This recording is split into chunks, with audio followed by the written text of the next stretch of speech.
একটা ডিম আর 1 কাপ ময়দা দিয়েই তৈরি করব খুবই মজাদার বাচ্চাদের খুব পছন্দের প্যানকেক। হ্যালো এভরিওয়ান, আসসালামু আলাইকুম। Welcome back to my channel Sauda's cooking.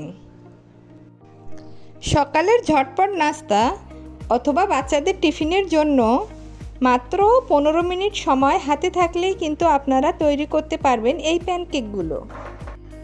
তো চলুন, এবার আমি একটি পাত্রে রুম টেম্পারেচারে থাকা একটি ডিম নিয়ে নিলাম। একটি ডিমের জন্য হাফ কাপ চিনি দিয়ে দিলাম আর 1 চিমটি লবণ দিয়ে দিলাম। যারা মিষ্টি খাবারে লবণ পছন্দ করেন না তারা স্কিপ করতে পারেন। এবার আমি ডিমের সাথে চিনিগুলো ভালো করে মিশিয়ে নিব। একটু সময় নিয়ে মেশাতে হবে যাতে চিনিগুলো গলে যায়। আপনারা চাইলে এখানে 2টি ডিমও নিতে পারেন। এবার আমি একটি চালনির সাহায্যে শুকনো উপকরণগুলো ছেঁকে নিব। আমি এখানে 1 কাপ ময়দা দিয়ে দিলাম, 1 চামচ গুঁড়া দুধ ও 1 চামচ বেকিং পাউডার দিয়ে দিলাম। আপনারা চাইলে গুঁড়ো দুধটা স্কিপ করতে পারেন, তবে দিলে অনেক টেস্ট হয়।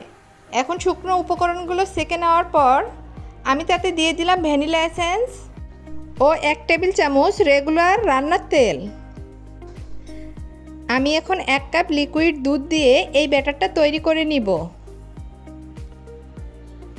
এই ব্যাটারটা আস্তে ধীরে তৈরি করতে হবে যাতে কোনো লাম্পস না থাকে। এই ব্যাটারটা তৈরি করতে আমার 1 কাপ দুধ লেগেছে, আপনাদের কম বা বেশি লাগতে পারে। ব্যাটারের ঘনত্বটা ঠিক এরকম হবে। এখন আমি চুলায় একটি প্যান বসিয়ে 1 টেবিল চামচ তেল দিয়ে টিস্যু দিয়ে মুছে নিলাম। যখন দেখবেন এরকম অসংখ্য বাবলস হয়েছে তখন সঙ্গে সঙ্গে কেকটা উল্টিয়ে দিবেন আর কয়েক সেকেন্ডের মধ্যেই তুলে নিতে হবে।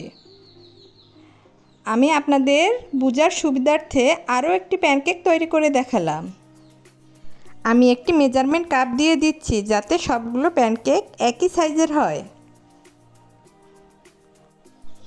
দেখুন, এইভাবেই সবগুলো প্যানকেক তৈরি করে নিলাম। আপনারা অবশ্যই বাসায় একবার ট্রাই করবেন, সবাই অনেক পছন্দ করবে। আমি আপনাদের বোঝার স্বার্থে একটি প্যানকেক ভেঙে দেখাচ্ছি। দেখুন কতটা সফট হয়েছে। আমার ভিডিও যদি আপনাদের ভালো লাগে একটি লাইক দিবেন আর আপনাদের মূল্যবান মতামত কমেন্টের মাধ্যমে জানাবেন। আর অবশ্যই সাবস্ক্রাইব করে পাশে থাকবেন। আল্লাহ হাফেজ।